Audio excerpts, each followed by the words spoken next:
I didn't pack a suitcase. I grabbed a backpack, my car keys, and left my childhood home before dawn. By breakfast, my parents were already rewriting the story, telling relatives I'd abandoned them for money. What they never admitted was what happened the night before. They sat across from me at the kitchen table and demanded the money my grandmother gave me for my future, not for emergencies, not for survival, but to erase my brother's debts again. When I refused, the smiles vanished, the threats began, and the house felt unfamiliar. I thought leaving would end it. I was wrong. That was the beginning. My name is Cara. I'm 30 years old now with a steady professional job, my own apartment, and a life that finally feels like it belongs to me. But for most of my life, I was the quiet one in my family, the easy one. The daughter who didn't cause trouble because I learned early that trouble only made things worse. I grew up in a middle-class neighborhood in a Pennsylvania city in a house that always looked put together from the outside. Trim lawn, family photos in matching frames, holiday cards sent on time. Inside, everything revolved around my older brother Jake. He was 7 years ahead of me and treated like proof that my parents had done something right. Every decision bent around him. Every mistake softened. Every failure explained away. If Jake tried a new business idea, my parents talked about it like it was destiny. If it collapsed, they blamed the economy. When I worked late, saved carefully, or earned promotions, it was met with a nod and a quick subject change. "You're independent," my mother liked to say. It sounded like praise. It wasn't. The only person who ever truly saw me was my grandmother Eleanor. She lived a few states away in a quiet Massachusetts town, in an old house that always smelled like coffee and baked fruit. When I visited, she listened, really listened. She asked about my work, my plans, the things I didn't say out loud to anyone else. Sitting at her kitchen table felt like exhaling after holding my breath all year. A few months before everything fell apart, she invited me to stay for a weekend. We cooked together, folded laundry side by side, talked late into the evening. On my last morning there, she handed me an envelope. She didn't make a speech. She just said, "This is for your future. You decide how to use it." It was a large amount of money, enough to change my trajectory, enough to help me pivot my career in a way I'd been planning quietly for years. I cried, not because of the number, but because someone trusted me that deeply. I went home believing for once that something good could exist without strings attached. I didn't know my parents were already counting it as theirs. The shift happened so fast it almost felt rehearsed. The day after I came home from my grandmother's place, my mom asked if we could talk for a minute. Her voice had that careful sweetness she used when she already knew what she wanted. My dad was already seated at the kitchen table when I walked in. Jake leaned against the counter, scrolling on his phone, not even pretending to be interested. Mom folded her hands. "Your brother's been under a lot of pressure lately." I didn't respond. I'd heard that sentence my entire life. Dad cleared his throat. "The market's been brutal. Some things didn't go the way he expected."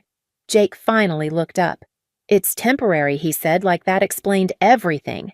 They started listing numbers then. Debts, payments, bills that were coming due. I noticed how no one asked me how my visit with Grandma went. No one mentioned my plans. My future wasn't part of the conversation at all. Mom leaned forward. "We think the money Grandma gave you could really help right now." I blinked. "Help who, your brother?" she said, as if the answer were obvious. "Family helps family." The words landed heavy. I looked at Jake, waiting for him to say something. Anything. He shrugged. "You've always been good with money. You'll figure it out." Something inside me tightened. That money wasn't for emergencies. It was for my career. Dad's jaw set. "You can adjust your plans. Your brother doesn't have that flexibility." That's when I realized they weren't asking. They were deciding. I thought about every time Jake quit something and landed softly. Every time my parents stepped in to smooth things over. I remembered being told to wait, to compromise, to understand. Understanding had always meant giving something up. I tried one last time to be reasonable. "Why is it always me who has to sacrifice Mom's face, hardened? Because you're capable. Because you're strong. Don't make this into a drama." Jake scoffed. "You're acting like this is some huge betrayal." My chest burned. It is. Silence filled the room. Not the awkward kind, the dangerous kind. Dad pushed his chair back slowly. You need to think very carefully about your answer. I understood the message beneath the words. Obey or lose everything that still connected me to this family. That night, I lay awake replaying the conversation. Not the money, not the numbers. What hurt was how quickly my future became expendable, how easily they assumed I would fold. By morning, something had shifted inside me. I wasn't angry yet. I was clear. If I gave in now, I wouldn't just lose the money. I would lose myself. I said no the next evening. Just one word. Calm, steady. The reaction was immediate. My mom's voice dropped first. Don't be selfish, Cara. We raised you better than that? My dad didn't raise his voice either. That was worse. You're choosing money over your family. Jake laughed under his breath, already irritated. You'll get over this. You always do. That's when the pressure turned into something heavier. My parents started talking about everything they'd done for me, about sacrifices, about how hard it would be for them if Jake failed. They spoke like my future was an optional luxury and his mistakes were an emergency. I felt myself shrinking the way I used to as a teenager, nodding just to end the conversation. I caught it this time. I pushed my chair back and stood up. I'm not giving him that money, I said. And I'm done explaining myself. The room went cold. Dad stepped closer. If you walk away from this, don't expect us to keep pretending everything's fine. Mom crossed her arms. You're being dramatic. You'll regret this. I went to my room and closed the door, my heart pounding so hard it hurt. A few minutes later, my phone buzzed, then buzzed again. Messages from my parents, from Jake. Guilt layered over threat. Love twisted into obligation. I sat on my bed and stared at the walls I'd grown up staring at, covered in photos that never quite felt like me. I realized something terrifying and freeing at the same time. They weren't upset because they loved me. They were upset because they couldn't control me. I waited until the house went quiet. No shouting, no slammed doors.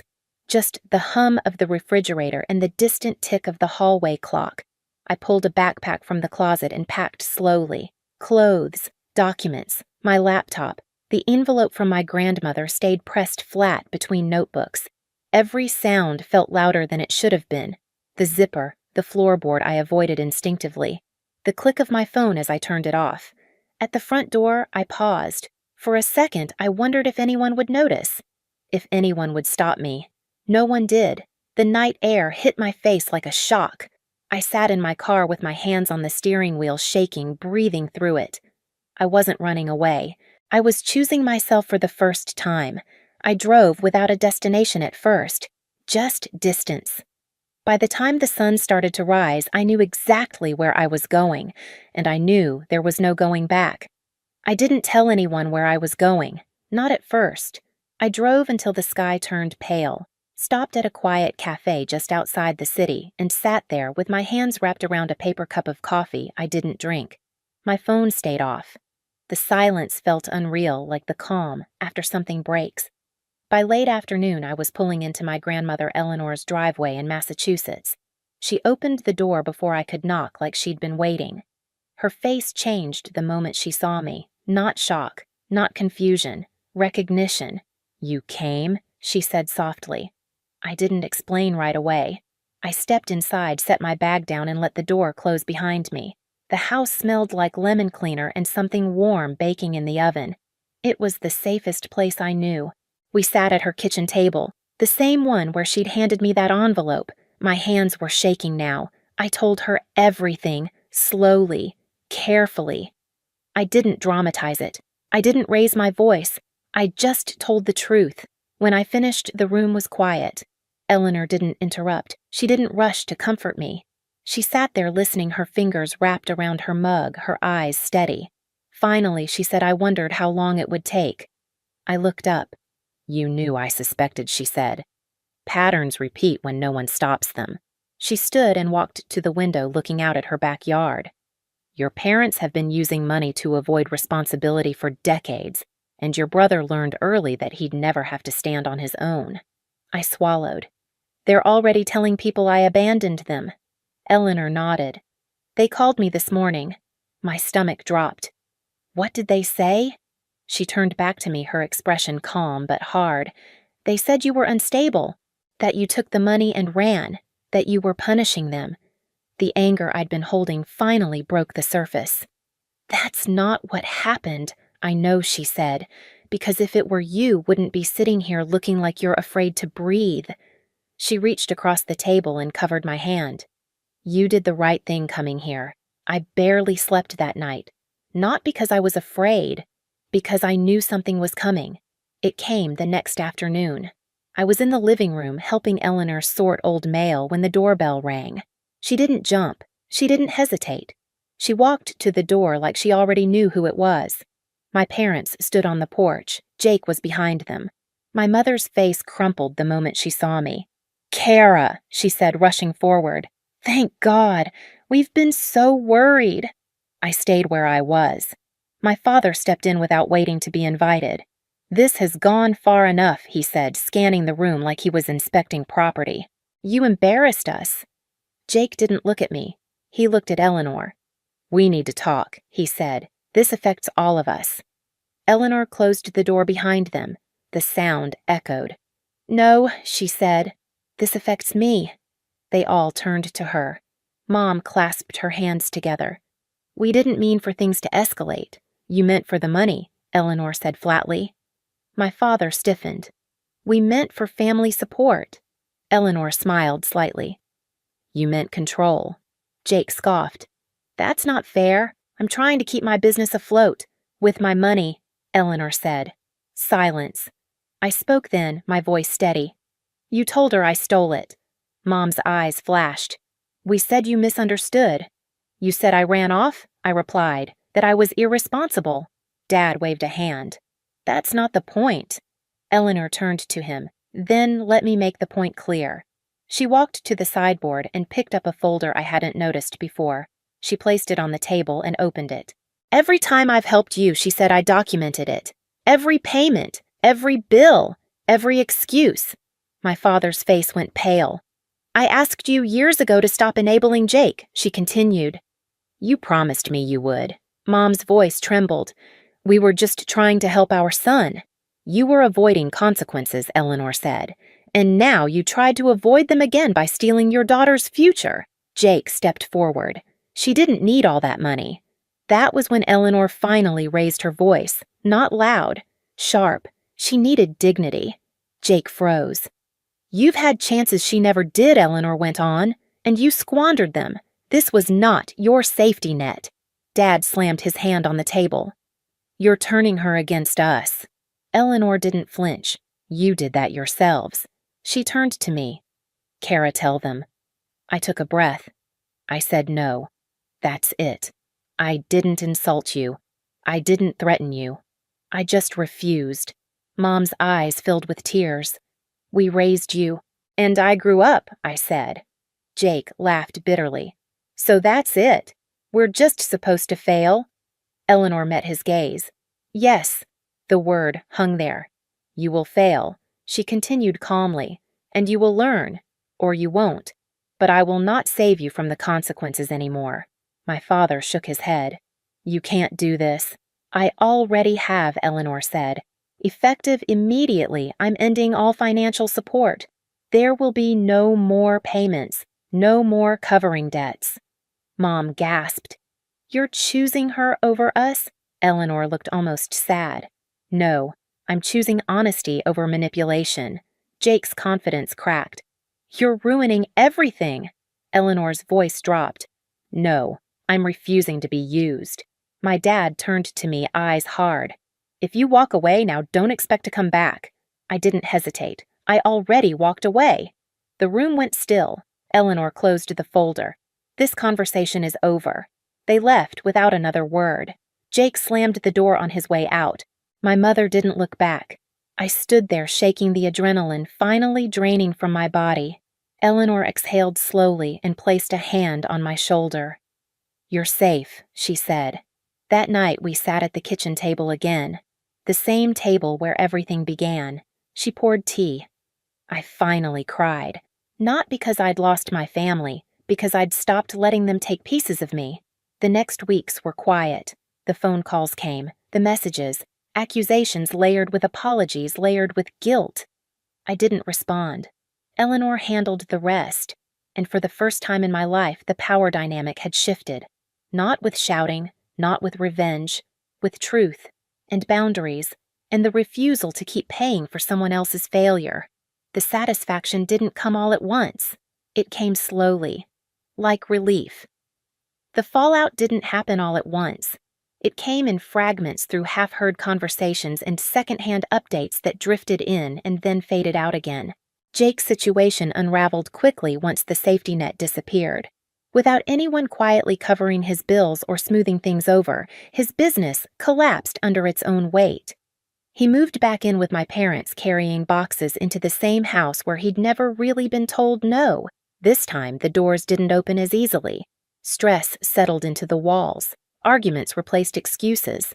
The money that had once flowed so freely stopped. My parents struggled too. They cut back, sold things they'd always treated as untouchable, took on more work than they'd planned at their age. For the first time, their choices had consequences they couldn't outsource to someone else. They tried to reach me at first angrily, then desperately, then with a rehearsed softness that felt unfamiliar. I didn't answer, not because I hated them, because silence was the only boundary they respected. Life at my grandmother's house moved at a different pace. Mornings were quiet. Afternoons were filled with simple routines. I helped where I could not out of obligation, but gratitude. The tension I'd carried for years slowly loosened its grip. I slept better. I laughed without checking the room first. I began redirecting my life the way I'd always wanted to, making plans that didn't require permission, thinking about the future without calculating how much of it I'd be expected to give away. For the first time, my success felt like mine alone. One evening, as we sat at the kitchen table, Eleanor looked at me and said, "They're learning." I nodded. "And if they don't," she smiled softly, "that won't be your burden anymore." She was right. The victory wasn't loud. There were no apologies that fixed everything. No dramatic reconciliation. Just distance, clarity, and the quiet satisfaction of knowing that choosing myself hadn't destroyed my family. It had simply ended the illusion. And that was enough. I used to believe being a good daughter meant shrinking myself so everyone else could stand taller. I know better now. Setting boundaries didn't make me cruel. It made me free. Walking away wasn't abandonment. It was survival.